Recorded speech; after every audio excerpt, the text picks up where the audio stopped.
Hi everyone, welcome to Virtual IoT. This is our last one before the Christmas break. We're here with Intel today, Joe, Tudor, and Y. And they're going to talk about Intel and the Grove Dev Kit and a lot of other cool things. So without further ado, I'll let them start. Okay, thanks, Roxanne.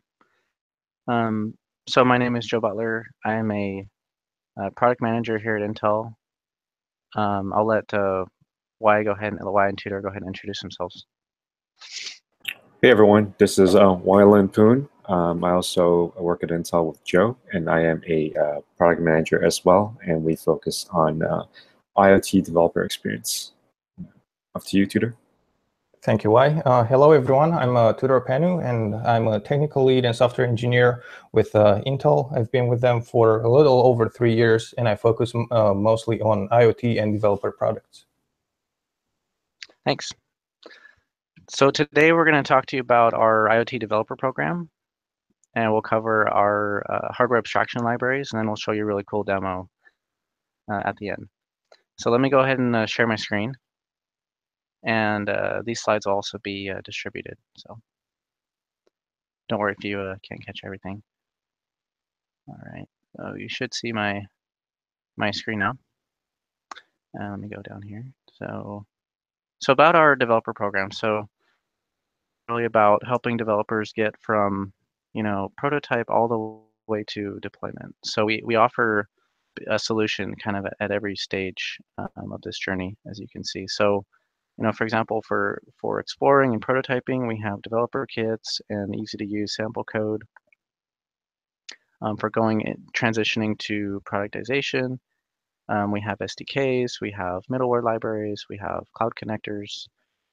And when you're going into development, we have optimization tools, compilers, debugging, and in the deployment phase, we have device management and security. So kind of this whole, the whole spectrum of development is where we offer solutions to developers. So to give you a little more detail of what our developer program covers, here's kind of a snapshot of what we do. So we have events, we do workshops with cloud companies to have developer kits and joint events.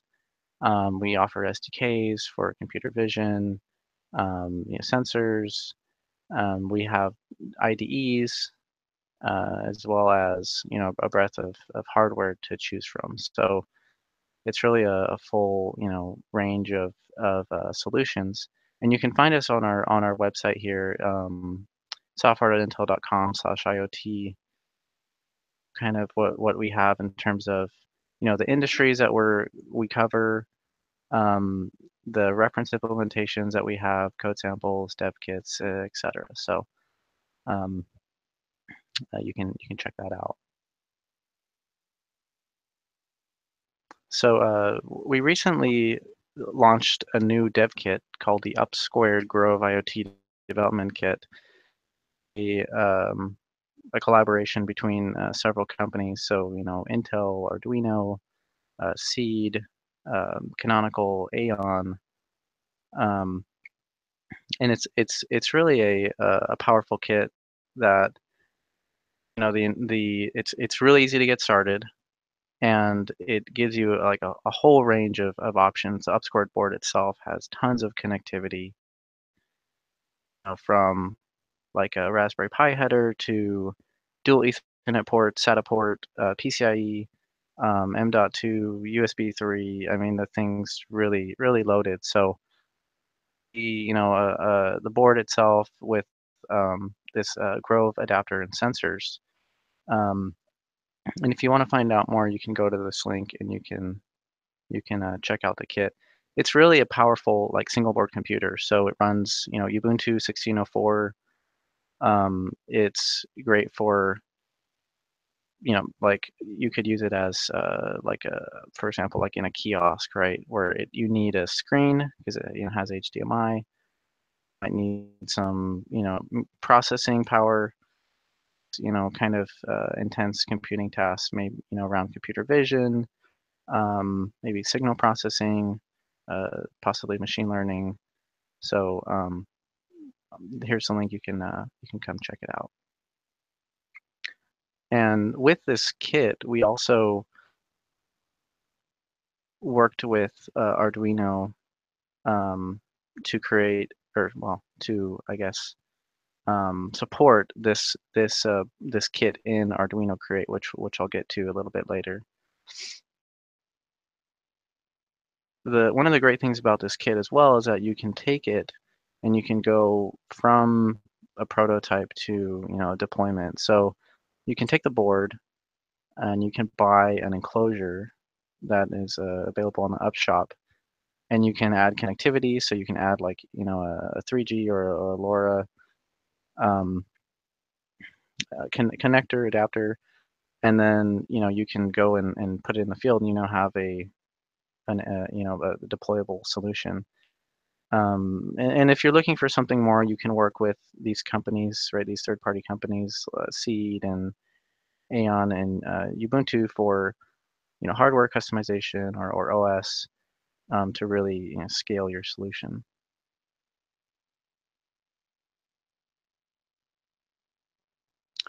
So a little bit more about our software tools and libraries. Like I mentioned before, is compatible with Arduino Create. And if you're not familiar with Arduino Create, it's very similar to the Arduino IDE. It's just in the cloud. Now, what that means is you can have all your sketches in the cloud. Let me actually show you what that looks like. I've got it up here. So it looks very similar to the Arduino editor, but you can deploy your code remotely. So your board can be connected at home. You could be at work, and you can run sketches. And it's really now lets you run code on a Linux machine. So it's not like emulating the Arduino. Sketch is actually running like C++ code. The way to easily get started, you don't have to deal with makefiles or any sort of building. You just add it and you go. So it's great for prototyping, for beginning, but it also can be used for professional development if you want. End of the spectrum, we have Intel System Studio, which is really about optimizing your code, analyzing it. So we have optimized compilers for Intel hardware that are all packaged together in the distribution. We have tools for analyzing your power performance, your graphics performance, etc. So it's really about getting your code refined to the fast as it can be. And the cool thing is you can actually take an application that you create in Arduino Create and move it to Intel System Studio. So what you can do is, for example, I have a sketch that I'm working on. You just right click and you can say, export CMake file, right? And it downloads a zip, and you take that and you can import it into Intel System Studio, and you can do debugging and you can do all these advanced things with it. That's a little bit more about the IDEs. Underneath all this, there's our hardware abstraction layer, which I'm going to turn over to Y to talk about. Okay, thanks, Joe. So with our development kit and in general, one of the problems that we realize when working with these IoT type boards or gateways is that it can be challenging to easily access the underlying hardware, the I/O libraries to say connect to sensors or actuators or other devices. And so that's when we created our hardware abstraction library called MRAA or MRA. And what that really offers is a user space library that lets you communicate with the different low-speed IOs that are on your platform. For example, GPIOs, analog IOs, PWM, SPI, all the different IOs that you see on the list here. And so we started out supporting some of our Intel boards and gateways, but this is a completely open source library that you can find on GitHub. So we have a lot of community support as well. This is ported over to Raspberry Pis and other ARM-based devices as well. So with this MRA library, it makes it a lot easier to connect different hardware peripherals. And the cool thing about it as well is that it supports multiple programming languages. So the underlying drivers, we started out with C and C++, but through SWIG, we are able to generate bindings so that you're able to access the same underlying GPIOs and other low-speed peripherals with our library in different programming languages. So next slide, please, Joe.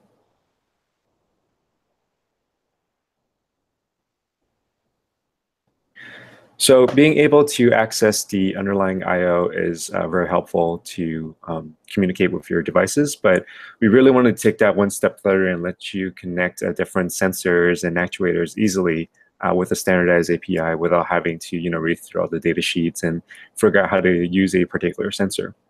So that's when we created our standardized sensor library called UPM. And if you want to go to upm.mraa.io, it's a GitHub page. And I'll just maybe jump over there quickly to show you guys. Yep. This is our new site, and it kind of talks about our UPM open source library. Right in the middle, you see some of the value propositions for this library, right? It supports multiple languages. We have over 400 sensors supported. Since the underlying I/O library that this is built on top of is MRAA, and that also supports multiple OSs. So you get the same benefit with the UPM library. You get extended communication. So aside from sensors and actuators, we also have a support for different communication protocols. So devices that support Wi-Fi, Zigbee, LoRa, etc. And we built this website so that it will be easier to navigate the different sensors that we have and also look at some sample code. So Joe, if you're going to click on the find on the top, show the list of sensors. Yeah, so go check out the website, the URL, and you can easily find a sensor that you might be already working with for your project that you can easily pick out the source code and adapt for your project. Or if you're just starting out and trying to figure out, what kind of sensors are available that you might want to use for your application, you can come here and use the search and to kind of find the one you want. Joe, if you can go back to the presentation. Okay. So you can see we have like 4 main buckets on the top, right? Sensors, actuators, connectivity. And more recently, we've started looking into more industrial-oriented devices. So communicating with sensors and devices that are on the Modbus protocol, BACnet, CAN bus, etc. That's something that we started adding support for. So in the industrial use case, we'll have a standardized API that lets you access those types of devices and sensors in a uniform way. Next slide, please, Joe.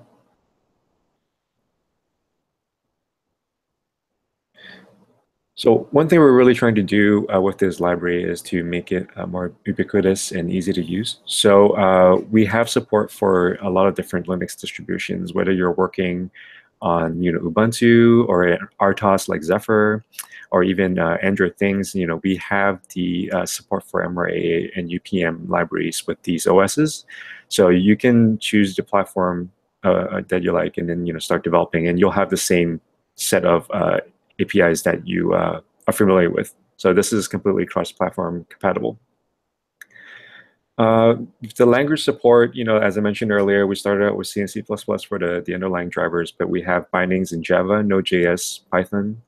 I think we're working on Lua. I'm not sure the status of that one. So if you want to use any of these programming languages with your main application and have access to the sensors and I/O, you could easily do that. We distribute all our source code on GitHub under MIT license, but also, we have some precompiled binaries distributed through different package managers as well. So, if you're working on Ubuntu, you can use apt-get and install our libraries. As Joe mentioned earlier, 2 of the IDEs that we have, so with Arduino Create, which was like a recent partnership, as well as Intel System Studio, we have these libraries integrated with these IDEs. So you can pull it up and easily look at some code examples and how to use these libraries with your project. And of course, more importantly, on GitHub, we also have code examples on how to use these libraries and communicate with your device. So, you wouldn't be stuck with just a bunch of documentation. You have actual code samples to get you started quickly. Next. Okay, and that's all for me. I'll hand it over to Tudor, who is our technical lead, and he'll explain a bit about what he's doing and show you guys a cool demo. Thank you, Y. Joe, Y, and myself all work with developer products, and I think a good phrase that fits really well here is by developers for developers. One of the biggest assets that we actually offer you is code. And that code is usually freely available for everybody to use, especially for developers to get inspired and help them along their developer journey. So today, what I did was I actually took one of our reference implementations, and Joe was actually talking about them a little bit earlier. And these reference implementations are actually end-to-end solutions that we make available to developers, and they really show you how you would go ahead and prototype and take that prototype, optimize it, improve it, and then turn it into an actual product that you could potentially take to the market and sell later on.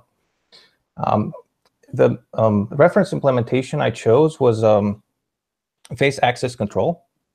And this one is actually based heavily on computer vision. As you know, computer vision is all the hype nowadays, and it's being used in more and more places. Your smartphone uses it, social media uses it, and other places as well. So with the face access control reference implementation, we really wanted to show how you could potentially grant access to various people that work for you, for your company, or maybe, I don't know, you have a membership-based service like a gym or something. And as you register people into a database, you can actually recognize them and give them access to a restricted area. That reference implementation was made available a while back. And initially, it was developed using one of our Intel NUC i7s or NUC 6 i7s, Skull Canyons. So that's a pretty powerful system. And we were running the demo locally on Ubuntu, showing the actual detection and recognition happening on the same system as well.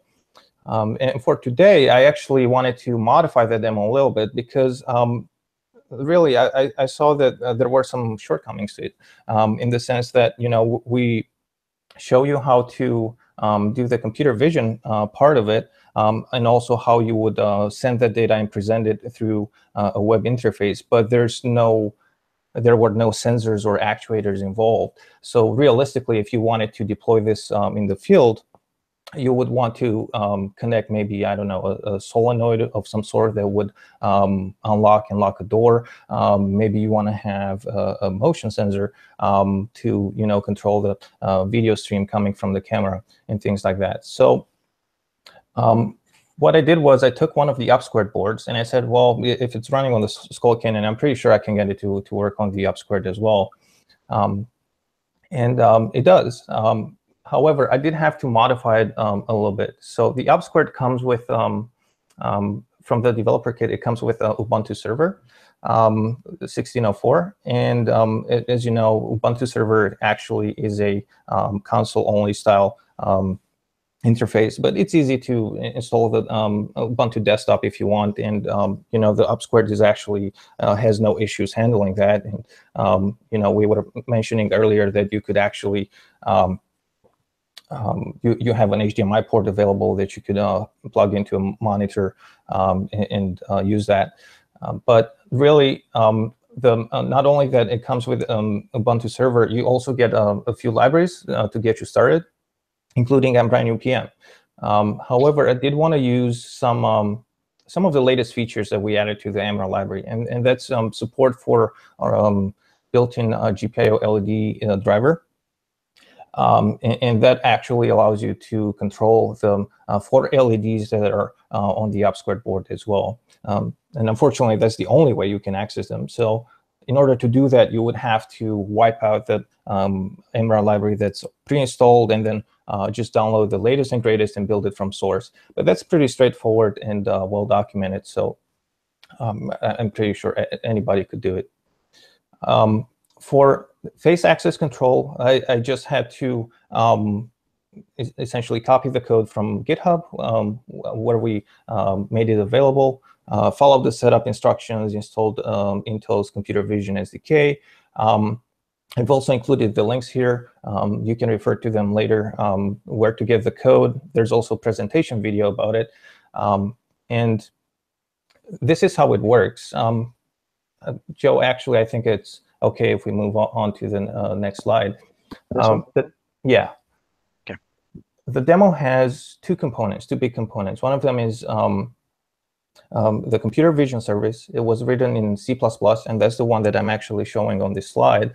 The second part is a web interface, and that web interface in turn is actually split into two subcomponents, a server and a front end that all work together. So this is the typical flow for the CV service or computer vision service part of face access control. We actually take a video stream from the camera. We do a little bit of processing on those input frames. Essentially, for facial detection, you have to use grayscale images. So that's what happens in that first block. We then put that through our face detector and face recognizer classes. I should mention that actually those are built into and part of OpenCV. OpenCV is also shipped with Intel's computer vision SDK. And our version is slightly different than the one that you find mainstream, unfortunately. I think that even regular OpenCV started adding some a face recognizer class, but the algorithms available are slightly different. Who knows, maybe eventually they will merge together. The last step in the process would be to draw an overlay, essentially bounding boxes around the faces that we have in the frame, as well as confidence levels and whether we detected the person in the frame or not. Now, from the face recognizer component or part of the service, we also send MQTT messages to the web service, and that's how the two actually stay synchronized. And when we save a face, it actually gets saved into the local face database, which essentially is just an XML file with that saves all your facial landmarks. And an interesting fact is that the face has over 60 such landmarks, but realistically, you only need about 15 to 20 to be able to accurately detect somebody's face, which actually makes it easy to do so, even if the person is has their head slightly tilted or rotated, and you can only see a part of his face. The output is raw video, and that raw video actually gets sent by FFmpeg to an instance of FF server, and it gets streamed to the front end as a motion JPEG stream. So let's move on to the next slide and see what I've added. I was telling you about those limitations, right, of this demo. Well, maybe not necessarily limitations, but shortcomings in the sense that there were no sensors connected. So what I wanted to do was I wanted to add infrared motion sensor, PIR sensor. You can see that over in the new block to the left at the bottom, and that's being controlled by MRAR. So what I wanted to do with that, the reason I added that was because I wanted to illustrate how you could do some power savings in a system like this when there's nobody in front of the camera, right? Because the whole computer vision process that we're showing here is pretty CPU intensive. And I should also mention this, that the way we've shaped the demo right now, this all runs on the CPU. Unfortunately, we don't make use of GPU acceleration. However, that would be possible with OpenCV as well. However, we'll leave that up to you to figure out. That sensor will, however, now pick between a static image that I've created and saved with the application and the actual video stream, like I said, based on whether there's motion in front of the motion sensor or not. So obviously, that will skip the entire input processing, face detection and recognition steps, saving a lot of CPU. So you get some savings over there. Then the camera itself, that really depends on the device itself, and the kernel driver, like Video for Linux that you're using. Don't quote me on this, but I suspect that once you open a camera device, even if you don't really read from the device, that camera will still buffer the frames. So the camera doesn't really go into a low power mode per se. But I think the CPU savings alone would make it worthwhile to try something like this. The second change I've made was on the face recognizer part, and you can see that in a bright orange. I've added LED control with EMRA, like I was telling you before, and I'm controlling two LEDs on the board, the red and the green one, in the sense that whenever somebody will get detected and recognized, the green LED will turn on, and if somebody is in front of the camera and they're unknown, the red LED will turn on instead. So pretty simple additions to the demo. I think I will actually start sharing my screen now, and I'll walk you a little bit through some of the code changes that I've made, and then I'll show you the actual demo itself in action. Go ahead. I'll stop sharing. Thanks, Joe.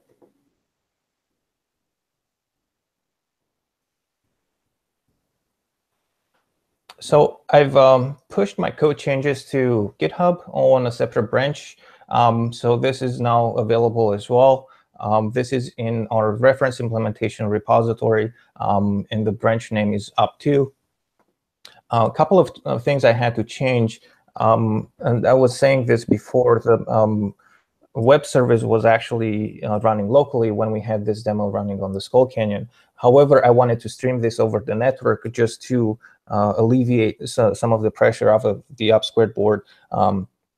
And besides, it also makes for a more interesting demo to do it this way. And in order to do so, I actually had to change some of the variables that we have set for the server configuration, FF server configuration. And as you can see here, I've actually had to change the local host to the actual IP address that the up2 board has. I've changed the bit rate for the video a little bit. It's still pretty high quality, actually, and the frame rate is very, very good. It still runs at 30 frames per second, so that's pretty neat. Another thing I had to change was also the front end, right, from the web service. So because that runs on the client, and let's see where that file is. I think it's right here at the bottom. So because the front end runs on the client, you'll actually have to plug in the IP address of the board as well instead of localhost for both MQTT, the camera feed, and everything else. But once you have that, you'll be able to connect over a local area network to the stream, and you'll be able to plug it into the user interface. So now let's jump over to the actual code. We do have a build system in place for this demo that makes it very easy for you to actually build the computer vision service. And we base that off of a CMake. So one of the changes required was to update CMake and look for EMRA and also link the EMRA library. You can see here in green the changes that I've made. I just had to tell the linker how to add the EMRA library and also where to find the headers for it. But once that was in place, I could now start adding sensors to my code. And that's exactly what I did. And I'll very quickly walk you through this. I've added a static image here. You can see my new variables for the red LED, the green LED, and also the motion infrared sensor. That one is on pin number 7. And I have the up squared pin out here. So this is the pin I've actually connected the sensor to. This is a very good reference if you use this board, because it tells you exactly what functions are available on all those pins. The next step was to actually set the brightness on the red and the green LEDs. So whenever a known person is seen, we turn on the green LED, turn off the red one, vice versa whenever the person steps away, or if we have somebody unknown in the frame. This was a small change I made for the raw output of the video just to improve performance a little bit. And eventually I'll want to make this part of the main demo as well. But really the only other changes I had to do was in the main loop for the application. And what I'm doing here, essentially, I'm reading the value from the motion sensor.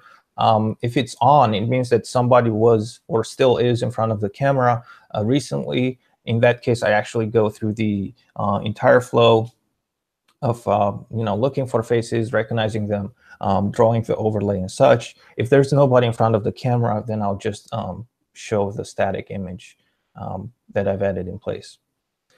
So hopefully this looks pretty straightforward. In order to run this whole thing, you do need a couple of terminals open. There are 4 different components. Really quickly, one of them is the Node server running over here. The second one is the front end on the right side. I also have FF server running. And finally, the computer vision service.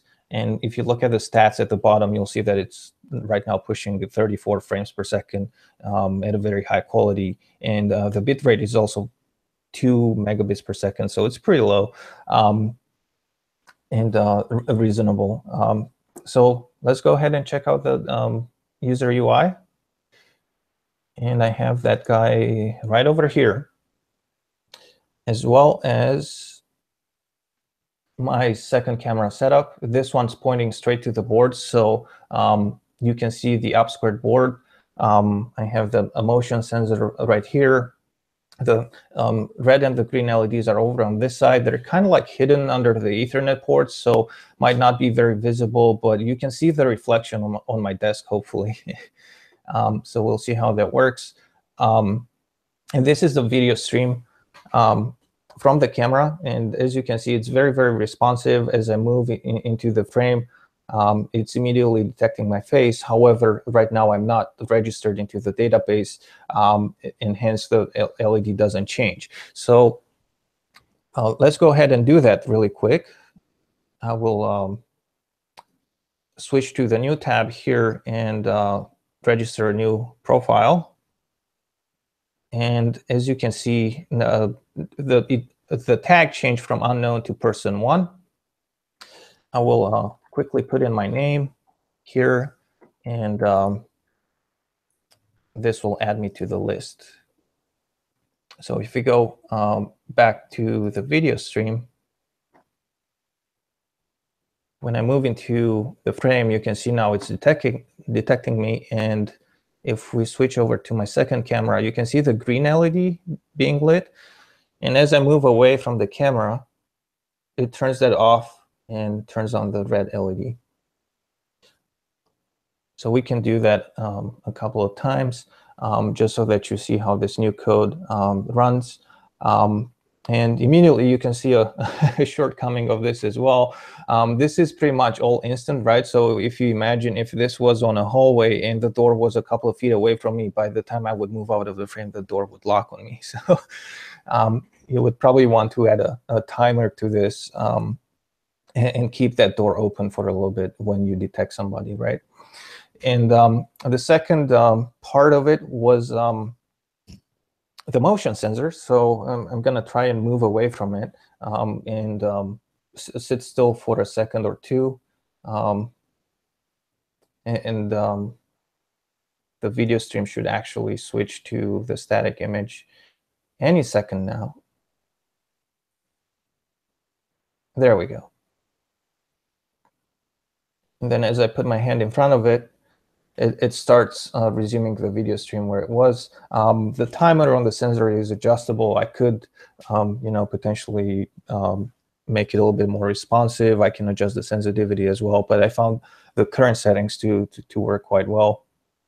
Except the part where I have to hold my breath for a couple of seconds.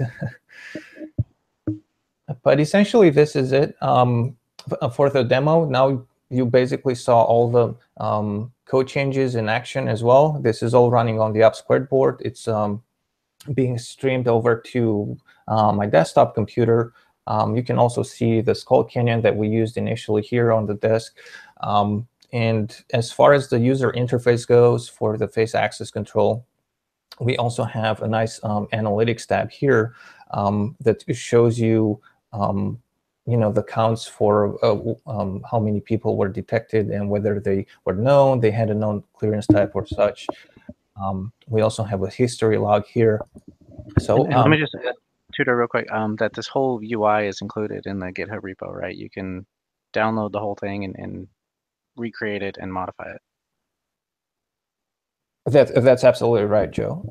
And even the code that I've modified for this demo is now available in the GitHub repository. I might brush it up a little bit later on, but if you want to check it out and try it out on an UP2 board, then it's all available, and you can definitely look at it.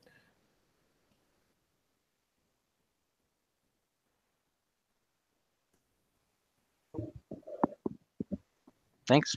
So that concludes my demo. Thank you. Yeah, with that, I think we're done. Are there any questions? Yeah, we have a few questions. So Kyle wants to know if there's other example applications you can share with us other than the demo that you think people could use this for. Sure. In terms of applications using the kit, or just in general? I think using the kit, he didn't specify. But. Oh, sure. Yeah, let me share my screen. So can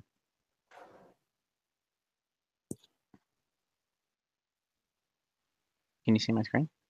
Yes. Yeah.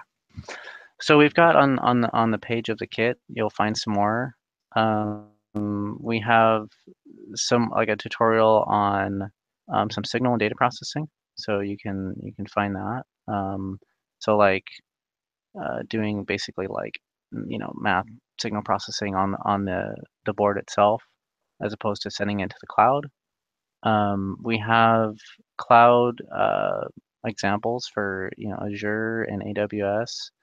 We're also working on adding more computer vision examples, and built into Arduino Create are some additional examples. So if you go here into the IDE, and anybody can go create an Arduino Create account, and you can go look through these. So we've got some basic sensor examples. We have a people counter. We're working on creating additional ones. So there's a few places where you can find these. And then as far as reference implementations, you can check out on our repo.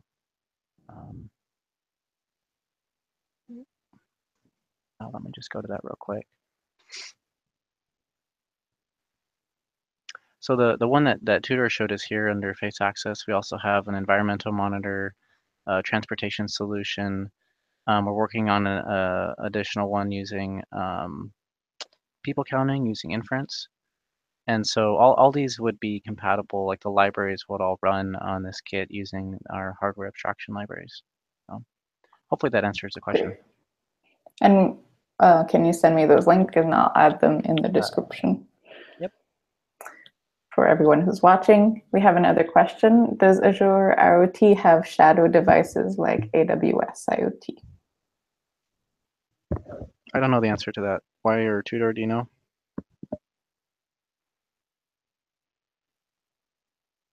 I don't know either. Sorry. So I'm sure if you do a Google, you'll find out.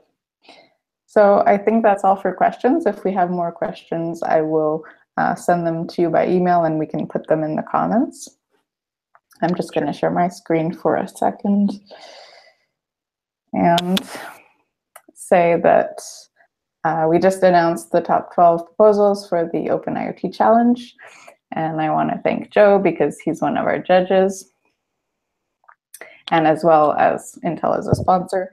And so if you don't know about the IoT Challenge, you can check out our, you'll find all the details. And our upcoming virtual IoT is next year on January 24th, so you can RSVP for that. And those are all the news from my side. I'll just check the questions again, and then one last question. Can the MQTT examples get modified to use another MQTT broker? Tudor, you want to take that one? Yeah, they can for sure. So for the demo that I was showing, we were using Mosca server, which is written in Node and was part of the Node server. However, you could use something else like Mosquito if you wanted. I actually think that for some of the other reference implementations, like the environment monitor, we do use Mosquito. But really, you could plug in any broker you want. It shouldn't be an issue. Perfect. So Alex, hopefully that answers your question. So that's it. Thank you, Y, Tudor, and Joe for joining us today. Thank you. Thank you. Have a great afternoon. Thanks, everyone. Bye, Bye. everyone. Bye. Thanks.